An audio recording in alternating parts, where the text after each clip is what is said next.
nós ficamos reais. É verdade. É 31 passado. Não, já que está fazendo 35, fez 35, né? Então, a Magda está mais novinha. Olha, eu estou muito feliz de estar aqui com vocês. Espero obter autorização dos amigos espirituais dessa casa, na forma de inspiração, né? Para que a gente possa compartilhar com vocês as nossas reflexões. Nós temos até 10. Meio-dia, né? Eu tô sábado. Não, meio-dia. Sábado é 9 às 10, eu já estou misturando. E hoje é de 11 a meio-dia. E esses horários assim são ótimos, parece que a mente está mais... De manhã é bom, né? Eu acho ótimo. Então é um prazer estar aqui com vocês, que Jesus possa nos abençoar. Hoje eu trago uma passagem que é conhecida de todos, mas toda a passagem do Evangelho tem as suas explorações, né? Os seus caminhos, as suas reflexões. E o objetivo é só compartilhar mais uma. Mais uma passagem que tem tudo a ver com a página que a Solange leu aqui e vai ajudar muito nas nossas reflexões. Espero em algum momento ir ao encontro dessa página dessa manhã para a gente refletir. Mas eu trago uma passagem aqui que fala da atitude de duas mulheres, Marta e Maria, quando elas receberam Jesus em sua casa. Isso está registrado no finalzinho do capítulo de 10 do evangelista Lucas. E, pessoalmente, essa é uma perspectiva muito pessoal, para mim, os maiores exemplos de reflexão do Evangelho vêm das mulheres. Vem das mulheres. Aquela que ia ser apedrejada, aquela mulher que sofria de um fluxo de sangue, a samaritana, Maria, mãe de Jesus, Maria de Magdala, né? Que é a patrona dessa casa aqui, que recebe o nome dessa casa, que faz aniversário. Enfim, é para mim as maiores lições assim, em que você debruça e encontra uma profundidade naquela lição que você não encontra em nenhuma outra pessoa do Evangelho. Para mim, as mulheres ali expressam e revelam coisas que só poderiam vir através dela. Só poderiam vir através delas. E a gente vê atualmente o quanto a mulher tem sido violentada, agredida, enfim, devassada. É impressionante. Eu não sei se é porque a mídia vem colocando isso mais à tona, mas tem sido impactante para nós verificarmos os noticiários que envolvem, né, a violência, enfim, contra as mulheres. É algo estarrecedor, é algo absurdo. E eu aproveito esse momento, né, para que todas as reflexões que os nossos corações possam produzir nessa manhã serem convertidas para essas mulheres que vêm passando por essa forma de abuso que a gente pensa assim, que virada, né, de transição é essa que revela aspectos sombrios, né, da alma humana. Então vamos refletir sobre essa passagem de Jesus. Eu vou ler a passagem, né, a partir da tradução do Haroldo, e aí vamos fazer algumas pausas, né, como se fossem caminhos, né, de reflexão. A gente faz algumas pausas nessas instâncias aí para a gente refletir. E a passagem diz assim: ao prosseguirem a jornada, ele, no caso Jesus, entrou em certa aldeia, e certa mulher, de nome Marta, o hospedou. Ela tinha uma irmã chamada Maria, que estava sentada aos pés do Senhor e ouvia a sua palavra. Marta distraía-se em torno de muito serviço. Colocando-se perto de Jesus, disse: Senhor, não te importas que a minha irmã me deixe servir sozinha? Disse-lhe, pois, ela dizendo, né, diz-lhe, pois, que me ajude. Em resposta, o Senhor disse: Marta, Marta, inquieta-te e te agitas a respeito de muitas coisas, porém é necessária uma. Assim, Maria escolheu a boa parte que não será tirada dela. Como um tesouro no céu, não é? Da página. Não nos será retirado. Então, diante dessa passagem, o que a gente pode explorar aí em relação a tudo que foi dito, relatado por Lucas? Que pausas a gente pode fazer em relação a isso? A primeira que eu gostaria de observar é a jornada, né? Lucas está falando isso, né? Que Jesus prosseguia na sua jornada. E que jornada é essa? Finalzinho do capítulo 9, Lucas vai falar justamente que Jesus se deslocava da Galileia até Jerusalém. Tudo indica que seja uma festa, aquelas festas, né, que eram obrigatórias, todo judeu maior de 12 anos ir anualmente. Então tudo indica que era mais uma festa que Jesus estava se deslocando junto com os seus discípulos. E existiam várias rotas que levavam essa região da Galileia e daquelas aldeias, daquelas cidades ali em torno do lago, até Jerusalém. Rotas que eram criadas basicamente em virtude do comércio mesmo, né, da distribuição das coisas, do deslocamento das pessoas. Então Jesus usou uma dessas rotas que vinha margeando o Rio Jordão. Saía lá da Galileia, do lago, e vinha margeando o Rio Jordão, porque era o caminho mais leve, né, mais tranquilo. Jesus já usou um outro, né, quando ele vai ao encontro da mulher samaritana, que era um caminho muito mais difícil de se percorrer, em virtude da aridez, das montanhas e tudo mais. Então, a maioria usava esse caminho que ia margeando o Rio Jordão, como se fosse um vale, né? E as pessoas iam trafegando ali naquele vale para alcançar os portos, por exemplo, né, de Ciro e Sidom. Era muito usado esse caminho. Então Jesus estava fazendo essa rota. Só que para fazer essa rota, você tinha que passar por Jericó, né? Você passava por Betânia, você passava por outras cidadezinhas. Então ali tem um conjunto de cidades citadas como Emaús, né? Como Belém, como Jericó, né? Betânia, enfim, essas cidades todas eram muito próximas ali em torno de Jerusalém. E Betânia era a mais próxima de todas. Tinha uma distância assim de 3 quilômetros. Lucas não fala que é Betânia, né? A gente vai deduzir tudo isso e as pessoas que estudam o Evangelho não contradizem isso, né? Não fala que era a família, né, de Lázaro, Marta e Maria. Quem vai dizer isso é João, no capítulo 11, 12, que vai falar então dessa família que morava em Betânia e que era muito amiga de Jesus, né?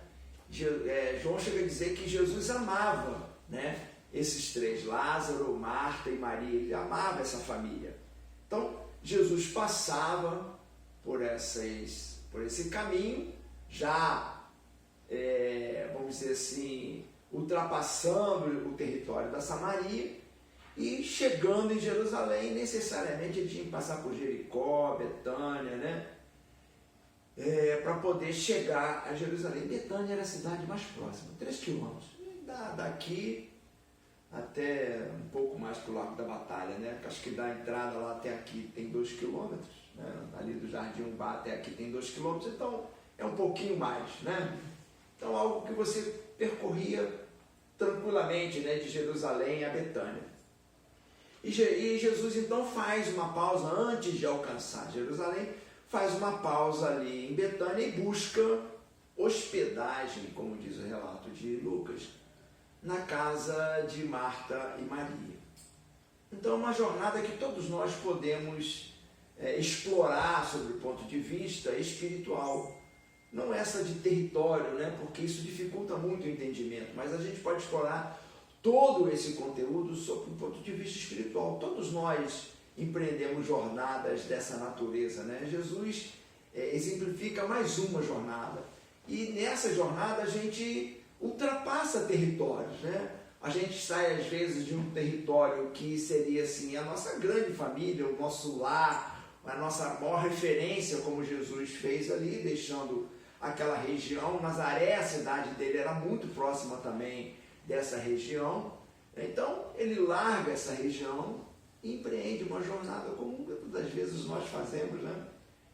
E a gente ultrapassa territórios, né? Vai até chegar ao lugar que a gente quer alcançar. E Jesus estava fazendo uma jornada como essa, que é uma jornada espiritual, a gente pode assim dizer. E vamos explorar sobre esse ponto de vista. Porque ele busca uma hospedagem justamente numa cidade, numa aldeia, como é dito ali, né? E a hospedagem é outro aspecto muito respeitado pelo judeu da época. Mas muito, é impressionante. Dá-se um estudo à parte, se a gente for falar dessas referências bíblicas a respeito da hospedagem. Ela era tão importante para o judeu, ela era tão respeitada por um judeu, que algumas casas de judeus da época tinham um quarto, um lugar à parte, para justamente hospedar essas pessoas que percorriam os caminhos, né? Buscar abrigo ali. Não existiam os hotéis como a gente vê hoje aqui, né? Eram muito poucos naquela época e eram cobrados, as pessoas às vezes não tinham condições de pagar, então buscavam hospedaria na casa das pessoas, e o judeu primava por isso.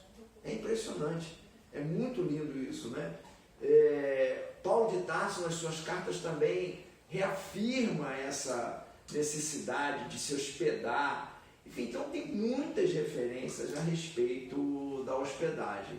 E é uma pausa importante para a gente fazer, porque a hospedagem é algo que a gente também precisa refletir sobre o ponto de vista espiritual. Nós não estamos aqui abrindo as portas da nossa casa para receber uma caravana, né, liderada por Jesus e alguns discípulos que de fato vão entrar na nossa residência e ficar conosco ali. Mas a gente pode explorar isso sob o ponto de vista espiritual. E dá muita margem às nossas reflexões, a explorarmos isso para que a gente possa beber dessa fonte genuína e aplicar nos nossos dias atuais. Já que eu não posso abrir a minha porta na forma de Marta, né, para que Jesus entre juntamente com os seus discípulos, eu posso explorar isso e ganhar atualidade quando eu tento trazer isso para um aspecto mais espiritualizado. Todos nós temos casas. O espírita explora muito isso. A nossa casa mental, né? Explora o coração como uma casa. Nós espíritas exploramos ainda mais quando a gente coloca que a nossa casa mental é habitada por muitos hóspedes, de acordo com a nossa sintonia. E às vezes essa casa mental está tão abarrotada de hóspedes que a gente não tem como acolher a presença de Jesus. Jesus não mete o pé na porta e invade a nossa casa. A gente vai observar no Apocalipse uma frase que é lindíssima a respeito disso, né? Jesus dizendo: eis que, né, me encontro à porta e bato. Se alguém ouvir a minha voz e abrir a porta, eu entro e vou ceiar com vocês. Então Jesus é aquela pessoa que espera, né, que nós possamos abrir as portas mentais da nossa casa mental, da nossa, enfim, abrir as portas do nosso coração para que ele entre. Ele não invade, ele respeita o nosso livre-arbítrio. O maior exemplo de respeito ao livre-arbítrio que a gente possa ter é com Jesus. Então ele não entra invadindo, ele apenas aguarda, né? Ele está ali na porta, ele já diz isso, né? Eis que estou à porta e bato. Se alguém ouvir a minha voz, né? Ele se anuncia, se alguém ouvir a minha voz e abrir, eu entro. Do contrário, e às vezes a nossa porta mental, a porta do nosso coração, às vezes se encontra cerrada, fechada para a presença de Jesus, para que Ele entre, inspire os nossos pensamentos, ilumine os nossos sentimentos. É só o que Ele pede. Então, a história de Jesus em relação à hospedaria é muito semelhante à nossa história de comunhão com Ele. Porque Jesus ingressa na terra fisicamente buscando uma hospedaria e não encontra em Belém. Ele não encontra em Belém a hospedaria para que possa ser recebido e nascer. Mais uma reflexão, esse nascimento espiritual de Jesus no nosso mundo íntimo.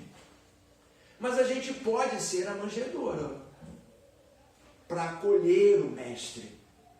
E essa manjedoura deixa de ser esse símbolo, físico, para também se constituir nos valores espirituais que nós temos e que precisam da presença de Jesus para florescer, para crescer, para se expandir, para se expressar, em vários aspectos da nossa vida. Então, essa hospedaria, ela é muito viva, ela é muito atual. E fica assim a lição de que hospedaria nós estamos oferecendo a Jesus. Aquela de Belém, em que a mãe do Cristo vai bater as portas e não encontra, ou a hospedaria dessa família de Marta, Maria e Lázaro. É uma grande reflexão que a gente pode fazer, porque essa hospedaria, ela é cotidiana. Ela é cotidiana. É o tesouro que Emmanuel coloca aqui, que nunca vai ser corroído, pelas traças. Não vai ser corroído por isso. Então é aquela hospedaria permanente. Não é aquela que passa. E como é que a gente pode expressar isso no nosso dia a dia? Quando alguma circunstância da vida me chama e me pergunta que tipo de hospedagem eu tenho dentro de mim para interagir com essa circunstância que está diante da minha vida ali, atual. Que tipo de hospedaria eu posso interagir com aquilo?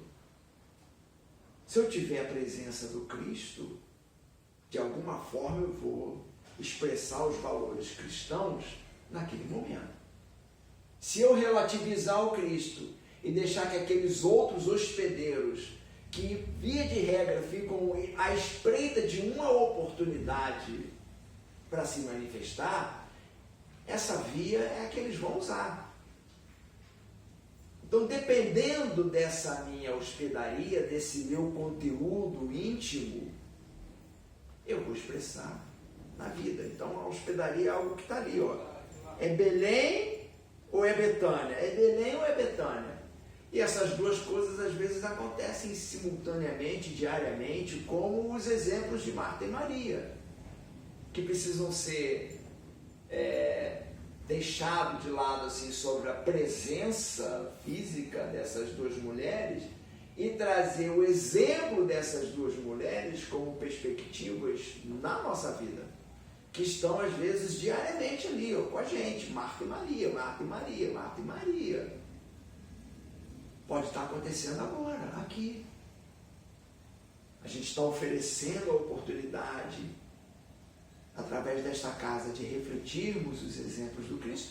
E eu posso estar assim, uma hora eu vou ouvir, vou estar ali ouvindo a lição, e outra hora eu vou estar meio que desconectado, do tipo, eu não posso esquecer que quando sair daqui, eu tenho que passar no mercado para comprar alho, porque eu estou sem alho em casa, assim, não vai dar para cozinhar, não sei o que, Toco o telefone celular, vibra no bolso, assim, Aí, quem será que está ligando para mim insistentemente? É aquela coisa, Marta e Maria. Daqui a pouco eu volto para ouvir o que o Tadeu tem a dizer. né? Então, Marta e Maria estão no nosso dia a dia, no nosso cotidiano, são opções, são escolhas, são traços de percepção íntima de cada um de nós. Não é para a gente estar rivalizando uma e outra, anulando uma e outra, né?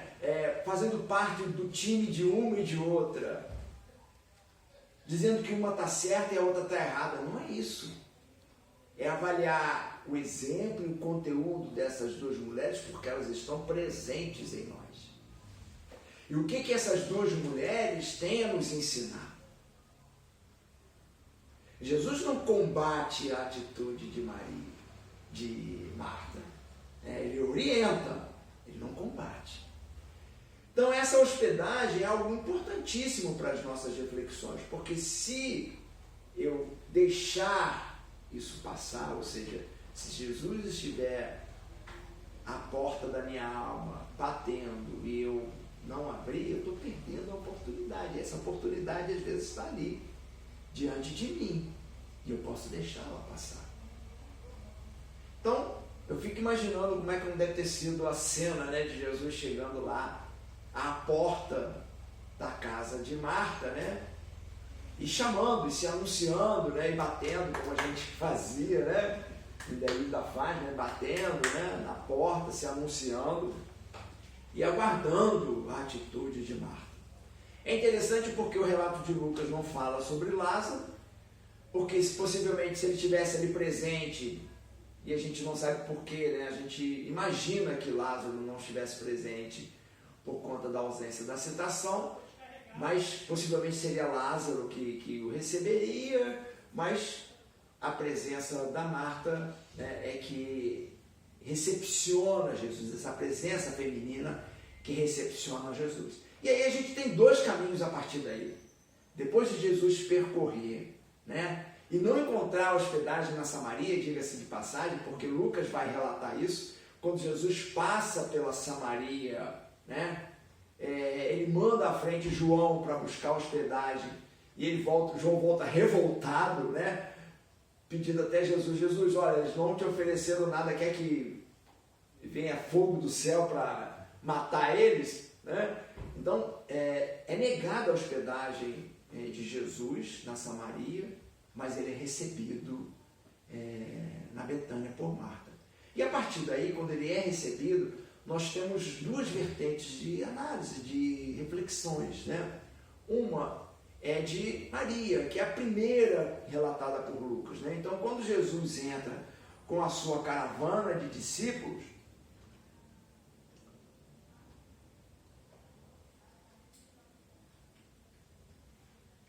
Maria busca logo se assentar aos pés de Jesus e ouvir o que ele estava ensinando, o que ele estava dizendo.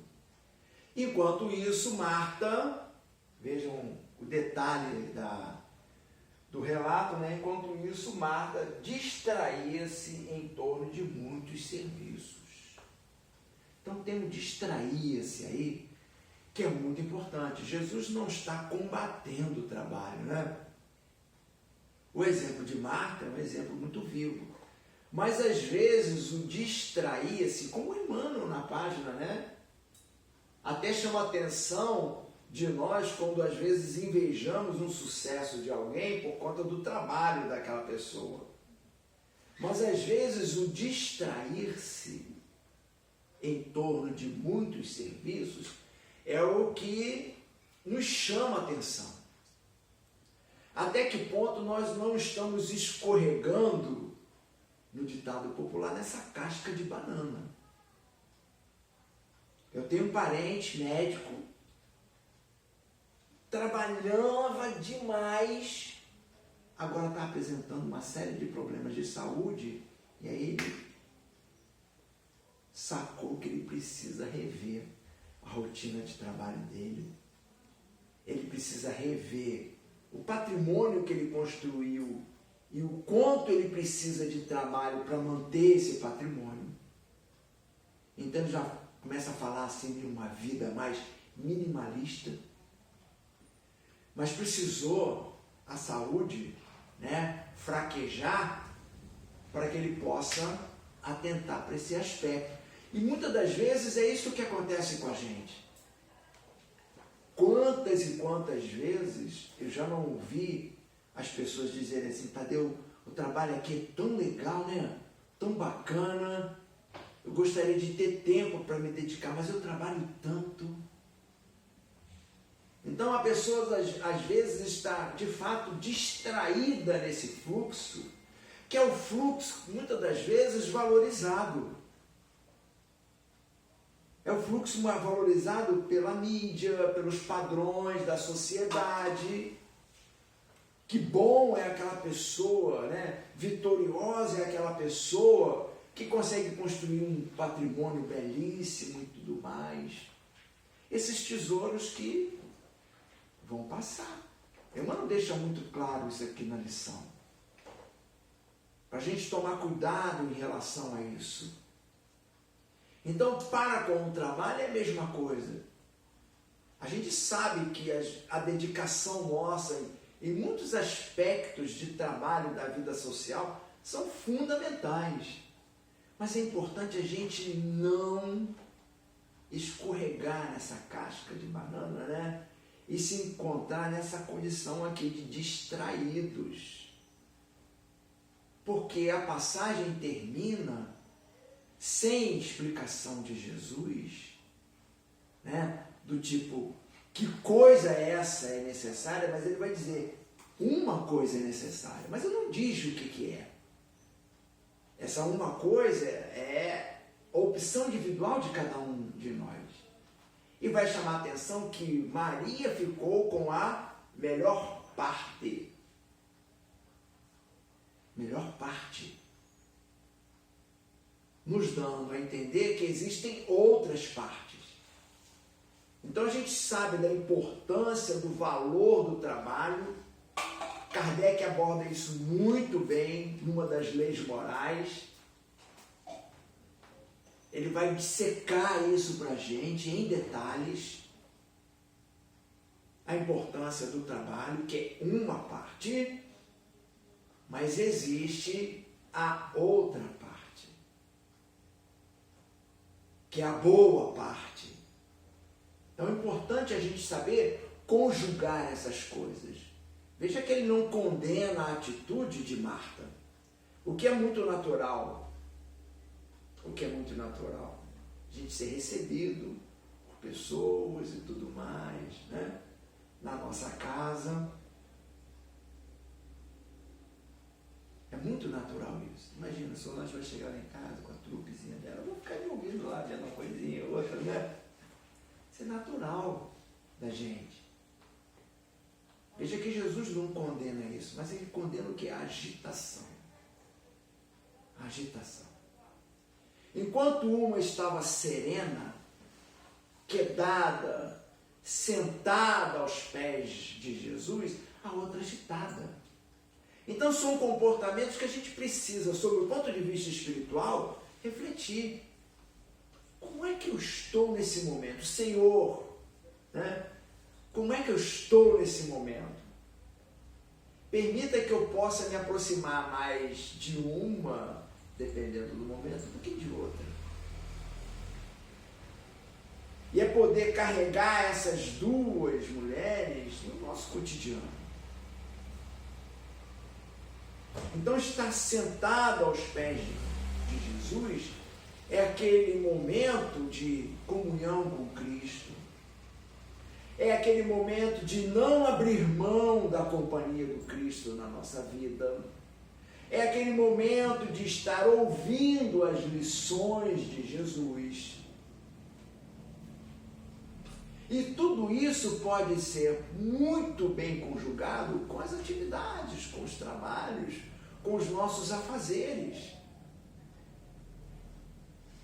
Só que para você estar ao lado do Cristo, para você estabelecer essa comunhão com Jesus, para você estabelecer essa conexão com Jesus, é fundamental ter essa atitude de Maria, de estar sentado ao pé do Cristo. E para o judeu daquela época, tudo isso tinha extrema significação. porque era assim que se fazia. Vejam, Paulo de Tarso falou isso, né? Eu aprendi sentado aos pés de Gamaliel. Algo semelhante, né? Mas é isso aí, né? Eu aprendi sentado aos pés de Gamaliel. Porque essa era a atitude de todo aprendiz daquela época. As escolas rabínicas funcionavam dessa forma, em que o mestre ficava sentado acima dos aprendizes, que também ficavam ali sentados. Então Jesus estava sentado em algum lugar e Marta abaixo dele. Maria, né? Abaixo dele. Então é importante que a gente estabeleça essa relação, porque nós temos aí um exemplo de relação bem distinta, né? Nós temos Marta de pé, para lá e para cá, abordando Jesus. Nós temos Jesus sentado e temos Maria abaixo dessa condição. Então, para eu estabelecer essa comunhão com Jesus, eu preciso relativizar aquilo que eu considero que são os meus conteúdos verdadeiros, aquilo que muitas das vezes eu não abro mão, e às vezes aquilo que eu rivalizo com as lições do Evangelho, e às vezes dou até prioridade a elas. Então, para que eu tenha essa comunhão com Jesus, eu preciso absorver essa lição de Jesus e colocar aqui as minhas interpretações, necessariamente precisam estar abaixo disso, né? Senão eu inverto essa ordem. E Jesus já falava dessa inversão que às vezes a gente tem. Ele disse, olha, coloca o reino de Deus e a sua justiça, né, em primeiro lugar, e tudo mais nos seria acrescentado. Eu inverto isso. Porque se eu não estabelecer essa ordem, eu vou priorizar aquilo que eu considero que são valores da sociedade atual e deixar Jesus sempre em segundo plano. Sempre em segundo plano. Porque eu fui educado a não levar desaforo para casa. Eu fui educado assim. Mas Jesus me pede que eu ofereça outra face. Então, para que eu ofereça a minha outra face, eu preciso estar no meu devido lugar. Eu preciso estar me oferecendo para captar as lições do Senhor. E fazer com que essas lições sejam vivas na minha vida. Quando a circunstância se apresentar, eu poder colocar Jesus adiante de tudo. E me perguntar, Senhor, como é que eu devo fazer agora? Estou perdido aqui. A minha casa mental, a minha hospedaria está cheio de referências que são padrões morais de um mundo que se altera. Mas o que a gente precisa, de fato, é a inspiração divina sobre cada um de nós. Então, para que isso aconteça, eu preciso me colocar no meu devido lugar. Eu preciso abrir as portas dessa hospedaria, como Marta fez, porque essa parte dela, Maria fez, porque essa parte dela não vai ser retirada. É a presença eterna de Jesus no nosso mundo íntimo, como hospedeiro. Porque muitas das vezes o que fica andando no nosso mundo íntimo, para lá e para cá, atormentando os nossos pensamentos e sentimentos, não são as lições de Jesus. E aí, na outra perspectiva, a gente vai encontrar o quê? A atitude de Marta. Prática, objetiva, que não pode ser descartada. Você tem que agir. Se surgir uma situação, vamos agir. Vamos resolver, vamos ser práticos, vamos ser objetivos, resolutivos. Vamos aproveitar essa lição dela, da atitude, do sangue na veia, das mãos aquecidas ali. Vamos fazer, vamos realizar, vamos concretizar. Mas o alerta do Cristo é que a gente não se distraia. Não se distraia. Muitas das vezes o que a gente encontra são espíritas, né, ou cristãos, vamos até ampliar o conceito, extremamente envolvidos com tarefas, mas distraídos dos seus valores morais, dos seus exemplos, dos seus ensinamentos. E teve um espírita, não foi qualquer espírita, né, o Frederick Figner, que nos traz uma lição típica disso, dessa distração. A gente deve muito a ele. O movimento espírita do Brasil deve muito a esse homem. Mas ele fez questão de vir, né? Implorou, deixa eu escrever um livro aí para relatar o que aconteceu comigo. E aí naquela caravana conduzida por Dr. Bezerra de Menezes, quem é que chega toda iluminada? Mais uma vez, né? Uma mulher, uma professorinha, lá do subúrbio, desconhecida. A gente não sabe nem se tinha religião, se abraçava uma religião, a gente não sabe. Ela chega toda iluminada. E constrange ele, né? Constrange ele. Então é isso, a gente está super envolvido ali e se perde, está distraído. Então Jesus chama a atenção de Marta para isso. É que ela estava distraída. Marta, Marta. Tadeu, Tadeu. Né? Você está muito distraído aí, você está muito agitado. Ele usa até uma outra palavra, né? Você está muito inquieto. Né? Está agitado, está distraído. Olha quantos valores negativos eu carrego às vezes junto comigo naquela minha malinha de primeiros socorros. Então, eu tenho que atentar para isso.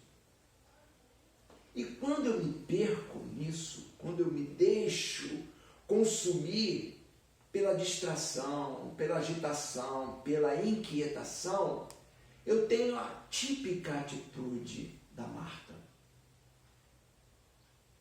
O que ela nos ensina quando a gente se deixa, né, ou se permite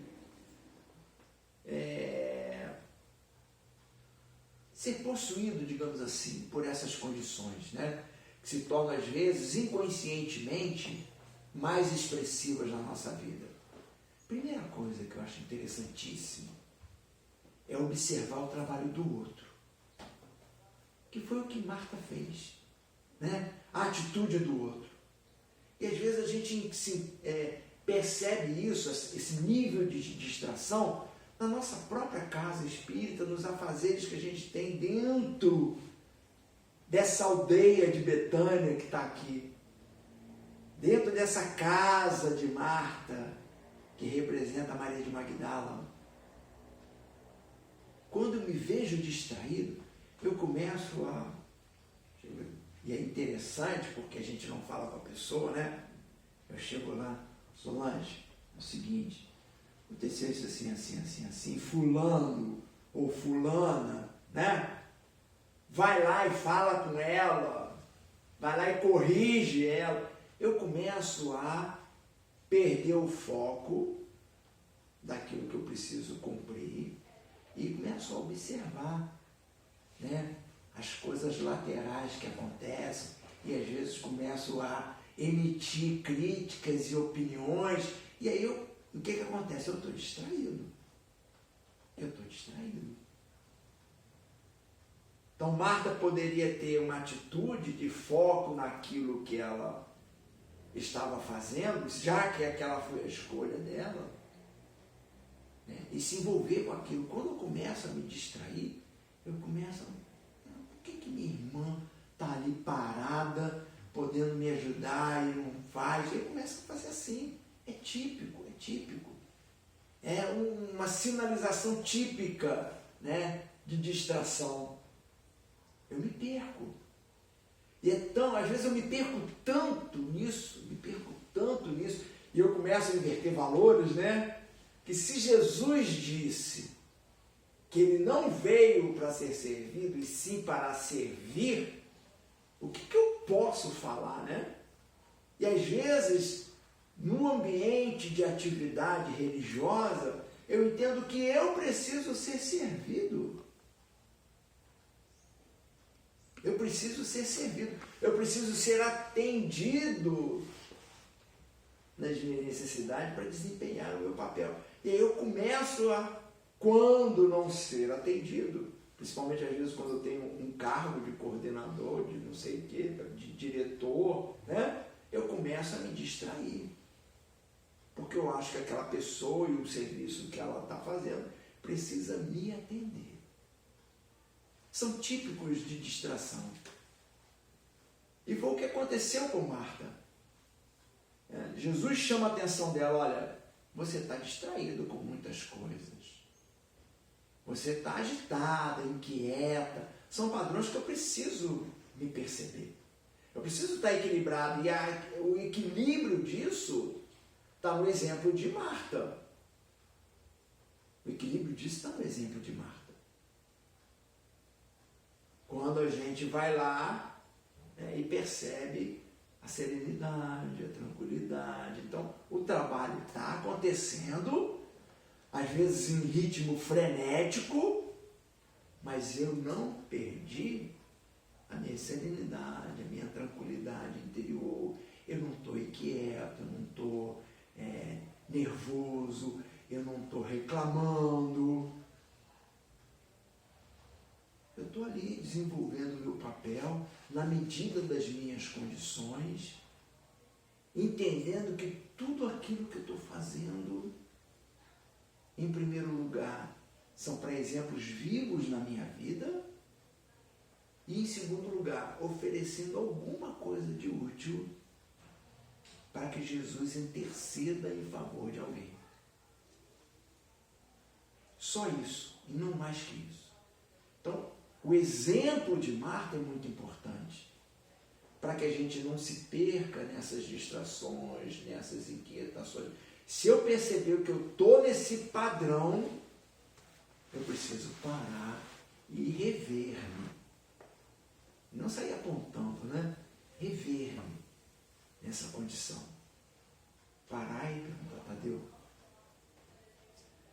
por que você está pensando tanto nisso? Por que isso está te incomodando tanto?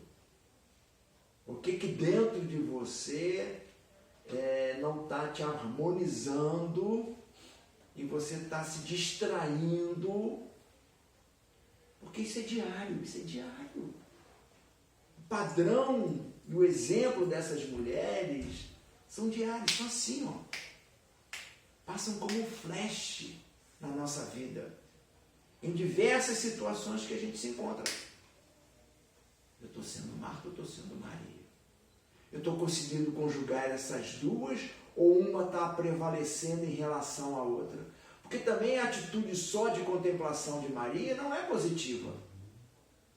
Ficar eternamente aos pés de Jesus, ouvindo as suas lições, e não traduzindo isso em atitudes e comportamentos, representa muito pouco. Dr. Bezerra tem uma frase, então, que é devastadora, né? Ele vai dizer assim que de nada vale o brilho, né, de uma mente, ou uma mente iluminada, ou brilhosa, né, alguma coisa desse tipo, se o coração permanece às escuras.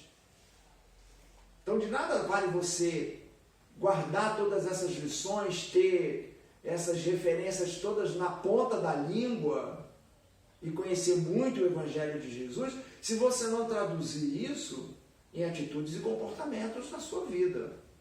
Então, permanecer só aos pés do Cristo, recebendo as suas lições, não é nada positivo. Nós precisamos conjugar essas duas mulheres. Que o coração ali, como diz Dom Helder, né? O coração de Maria e as mãos de Marta. Resolutiva, operosa, vamos fazer, tem que fazer, vamos resolver isso aqui. Não é? A importância é conjugar essas duas coisas. Mas há uma coisa que é mais preciosa, que precede tudo isso, que dá valor ao nosso trabalho, dá valor às nossas atitudes, que é Jesus. Uma alma iluminada com a presença do Cristo tem, evidentemente, as suas melhores atitudes.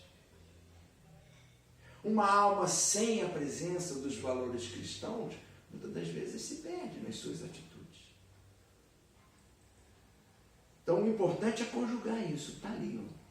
Marta e Maria, diariamente conosco, né, nessa comunhão. Sabendo, como diz aqui o final da página, né, para a gente ir para o encerramento, né, que a gente se inquieta com muita coisa, mas, porém, é necessária uma, em que Jesus não diz. Jesus não diz que uma é necessária.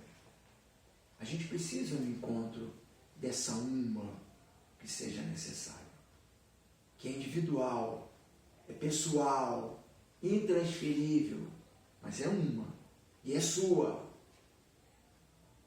É uma e é sua. Como Francisco de Assis tinha uma e era dele. Como Chico Xavier tinha uma e era dele. Como Madre Teresa de Calcutá tinha uma e era dele. Uma. Como René Peça teve uma e que era dele. E que a gente herda, né, esse fluxo até hoje. E se comemora hoje 31 anos. Então, uma é necessária. E é pessoal. É individual. O coletivo nos impulsiona, nos ajuda, nos sustenta, enfim, nos apoia, nos refrigera. O coletivo é tudo de bom. Mas Jesus aguarda uma de cada um de nós. Aguarda uma de cada um de nós. Que seja necessária para a nossa vida, sobre a qual nós prestaremos conta. Eu tenho colocado isso às vezes muito nas casas espíritas que ainda estão com muita dificuldade em retomar os seus trabalhos presenciais, né? Não adianta a gente chegar lá no mundo espiritual e dizer assim, eu não fiz nada porque a casa espiritual ficou fechada durante 2 anos. Jesus está guardando uma, né? Que é independente, é pessoal, é sua. O coletivo da casa espírita nos inspira até hoje, mas ele aguarda uma nossa, independente de casa espírita. Casa do Caminho não existe mais, gente. Aquelas igrejas de Paulo não existem mais. Se foram. Mas o exemplo, a vida daquela comunidade nunca deixou de existir.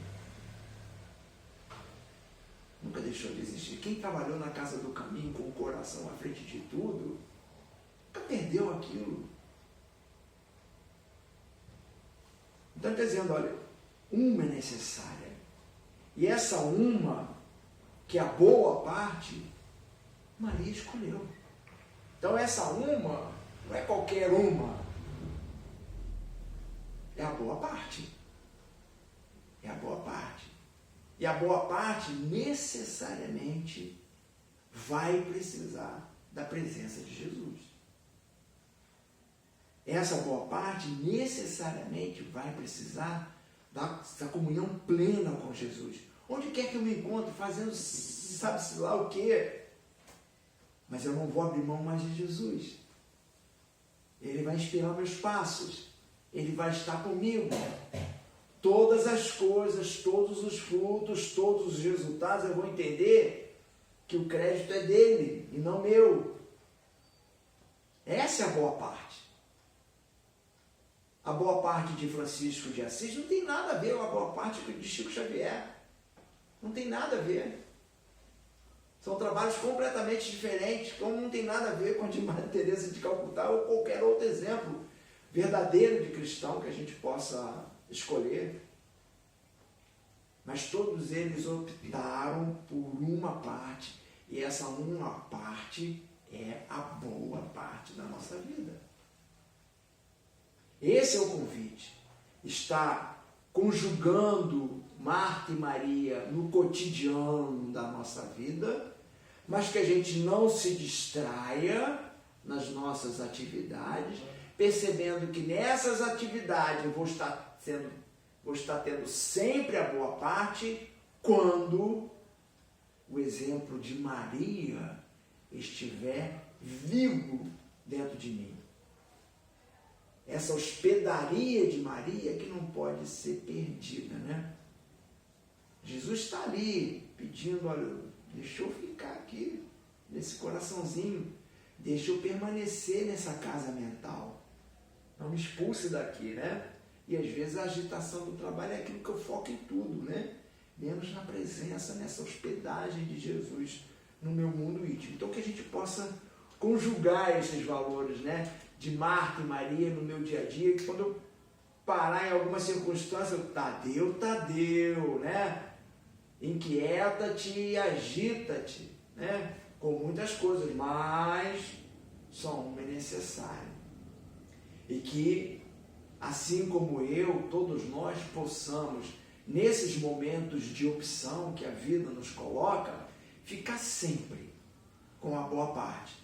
E nunca mais relativizar Jesus na nossa vida, nunca mais. Trazer sempre Ele. E quando a gente perceber que relativizou, que distraiu, a gente possa, às vezes, rever, dar um passo atrás, colher as lições daquele episódio, para que quando algo semelhante se apresentar, eu, né, tenha uma atitude diferente. Então, eu espero que, com a inspiração dessas mulheres, né, essas personagens vivas do Evangelho, assim como Maria de Magdala, que é outra Maria, né? Inspire os nossos corações no nosso dia a dia, nos abençoe e celebre conosco mais um aniversário dessa casa linda que eu amo tanto. Muita paz, obrigado pela oportunidade.